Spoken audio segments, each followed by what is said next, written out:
रात बहुत अंधेरी थी। आसमान में बादल छाए हुए थे और चांदनी भी धुंधली हो गई थी। चारों ओर सन्नाटा था। बस कभी कभी उल्लू की आवाज सुनाई देती थी। तेज हवा चल रही थी।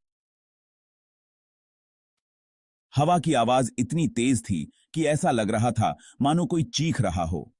पेड़ डर से कांप रहे थे। उनकी सूखी टहनियां हवा में हिल रही थीं।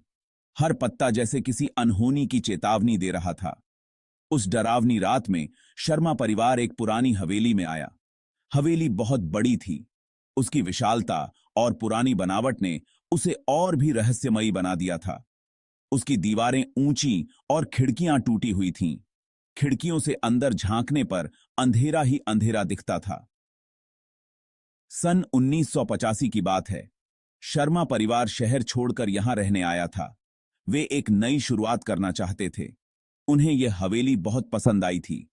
इसकी पुरानी बनावट और विशालता ने उन्हें आकर्षित किया था। यह हवेली बहुत सस्ती मिली थी। इतनी बड़ी हवेली इतनी कम कीमत में मिलना किसी सपने जैसा था। लोगों ने बताया था कि यह हवेली भूतिया है। आसपास के लोग इस हवेली के बारे में अजीब अजीब कहानियां सुनाते थे। लेकिन शर्मा परिवार ने इस पर ध्यान नहीं दिया। उन्हें लगा कि ये सब पुरानी कहानियां और अंधविश्वास हैं। उन्होंने सोचा कि यह सब अफवाहें होंगी। वे इन कहानियों को मजाक में उड़ा देते थे।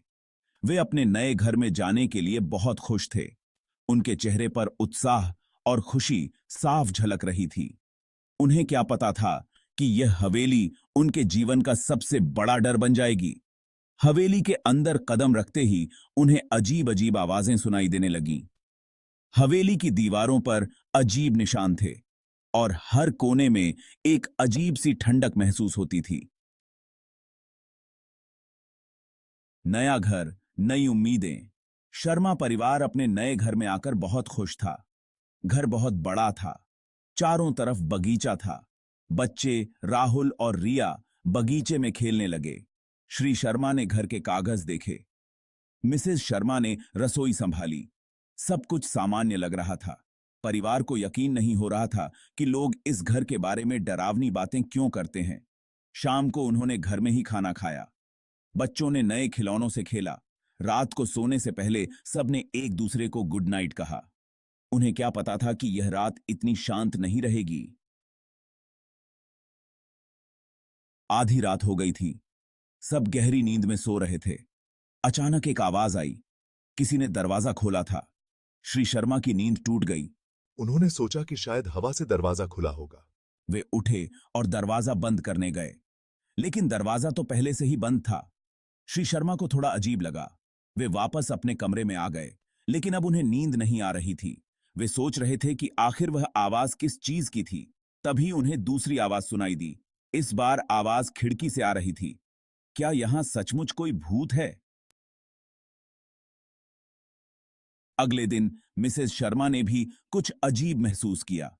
यह कोई साधारण दिन नहीं था, बल्कि एक ऐसा दिन था जो उनके जीवन को हमेशा के लिए बदलने वाला था। वे रसोई में काम कर रही थीं।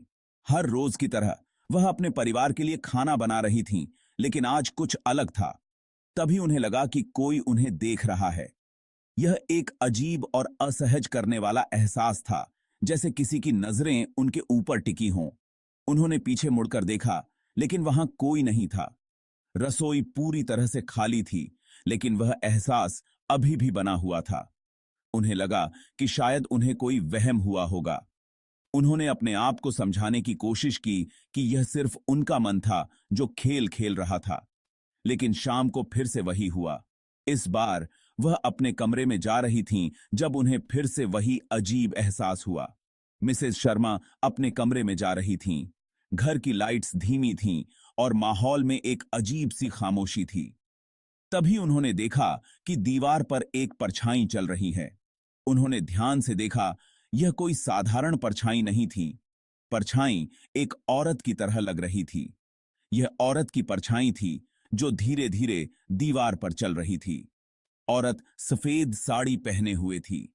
यह दृश्य बहुत ही डरावना था, जैसे किसी भूत की कहानी से निकला हुआ। मिसेस शर्मा डर गईं। उन्होंने जोर से चिल्लाना शुरू कर दिया। उनकी चीखें पूरे घर में गूंज उठीं। उनकी आवाज सुनकर श्री शर्मा और बच्चे दौड़े आए। वे सभी घबराए हुए थे और यह जानने के लिए बेचैन थे कि आखिर हुआ क्या है। मिसेस शर्मा की चीख सुनकर सब डर गए। हवेली की खामोशी में अचानक गूंजती चीख ने सबको हिलाकर रख दिया। उन्होंने पूछा, क्या हुआ? तुम चिल्लाई क्यों? सबके चेहरों पर चिंता और डर साफ झलक रहा था। श्री शर्मा को यकीन नहीं हुआ। उन्होंने सोचा कि शायद यह सिर्फ एक भ्रम है।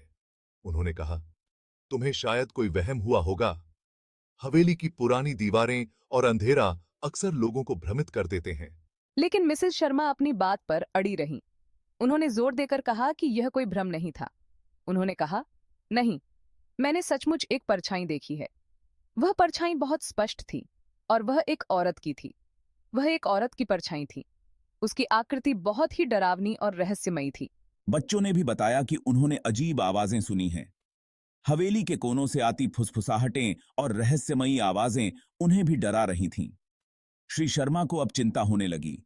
उन्होंने सोचा कि अगर सचमुच इस घर में कोई भूत है तो यह बहुत खतरनाक हो सकता है। उन्होंने सोचा कि अगर सचमुच इस घर में कोई भूत है तो यह बहुत खतरनाक हो सकता है। उन्होंने इस रहस्य को सुलझाने का मन बना लिया। उन्होंने अपने पड़ोसी से इस हवेली के बारे में पूछताछ करने का फैसला किया। पड़ोसी से बात करने पर उन्हें कुछ चौंकाने वाली बातें पता चलीं। पड़ोसी ने बताया कि बहुत साल पहले इस हवेली में एक जमींदार रहता था। हवेली की भव्यता और उसकी रहस्यमयी कहानियां दूर दूर तक मशहूर थीं। जमींदार की पत्नी बहुत खूबसूरत थी। उसकी सुंदरता की चर्चा पूरे गांव में होती थी। एक दिन अचानक उसकी मौत हो गई। उसकी मौत ने पूरे गांव को सदमे में डाल दिया। कहते हैं कि उसने खुदकुशी कर ली थी, लेकिन उसकी मौत के पीछे की सच्चाई आज तक कोई नहीं जान पाया। तब से उसकी आत्मा इस हवेली में भटक रही है। हवेली के हर कोने में उसकी मौजूदगी का एहसास होता है। हवेली के आसपास के लोग अक्सर हवेली से आती अजीब आवाजों और रहस्यमयी घटनाओं की बातें करते हैं। हवेली की खौफनाक कहानियां पीढ़ी दर पीढ़ी सुनाई जाती रही हैं। मिसेस शर्मा और उनके परिवार ने अब इस हवेली के रहस्य को सुलझाने का मन बना लिया था। उन्होंने तय किया कि वे इस भूतिया हवेली की सच्चाई का पता लगाएंगे। क्या वे इस हवेली के रहस्य को सुलझा पाएंगे? क्या वे जान पाएंगे कि जमींदार की पत्नी की आत्मा क्यों भटक रही है? ये जानने के लिए बने रहिए हमारे साथ। पड़ोसी की बातें सुनकर शर्मा परिवार डर गया। उन्हें अब यकीन हो गया था कि इस हवेली में सचमुच भूत है। रात को सोने का डर बढ़ता गया। हर आहट पर उन्हें डर लगता। घर में एक अजीब सी खामोशी छा गई थी। खिलौने अब चुपचाप पड़े रहते। बच्चों की हंसी गायब हो गई थी। एक रात राहुल ने बताया कि उसने अपने कमरे में किसी के पैरों की आहट सुनी। रिया ने कहा कि उसे कोई फुसफुसाते हुए बुला रहा है। श्री और मिसेस शर्मा समझ गए कि यह सब उस भूत का काम है। उन्होंने फैसला किया कि वे पंडित जी से मिलेंगे। अगले दिन श्री शर्मा पंडित जी से मिले। उन्होंने सारी बातें बताईं। पंडित जी ने ध्यान से उनकी बातें सुनी। यह हवेली बहुत अशुभ है। यहाँ एक दुखी आत्मा भटक रही है। तुम्हें जल्द से जल्द यह हवेली छोड़ देनी चाहिए। लेकिन पंडित जी, हम कहाँ जाएंगे? हमने अभी अभी तो यह घर खरीदा है। तुम्हारी जान बचाना ज्यादा जरूरी है। यह हवेली तुम्हारे लिए खतरनाक है। पंडित जी की बातें सुनकर श्री शर्मा चिंतित हो गए। वे समझ गए कि उन्हें जल्द से जल्द कोई फैसला लेना होगा। उस रात हवेली में एक खौफनाक घटना घटी। दीवारों पर खून के धब्बे दिखाई दिए। एक सफेद साड़ी कुर्सी पर पड़ी थी। हवा में चीखें गूंज रही थीं। बच्चे डर के मारे चिल्ला रहे थे। मिसेस शर्मा बेहोश होने वाली थीं। श्री शर्मा समझ गए कि अब और देर नहीं करनी चाहिए। उन्होंने तुरंत घर छोड़ने का फैसला किया।